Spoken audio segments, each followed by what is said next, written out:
эфире «Свобода» – радио, которое не только слышно, но и видно. Вы смотрите и слушаете программу «Игры на свободе», посвященную Олимпиаде в Сочи, этому многомиллиардному мегапроекту эпохи Владимира Путина. Игры закончены. Но подвести черту под Сочи 2014 мы позвали человека, который скорее наоборот взял на себя творческое обязательство оставить эти игры для вечности.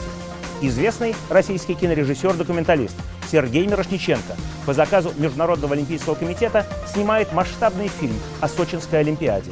Фильм для вас такой, прежде всего, такой престижный заказ, или вы вложили в него что-то такое свое сокровенное? Это для меня прежде всего ужас и кошмар. Итак, «Игры на свободе». Премьера программы в субботу в 7 часов вечера, повторы в 11 вечера в субботу и в воскресенье в 4 часа утра и в 2 часа дня.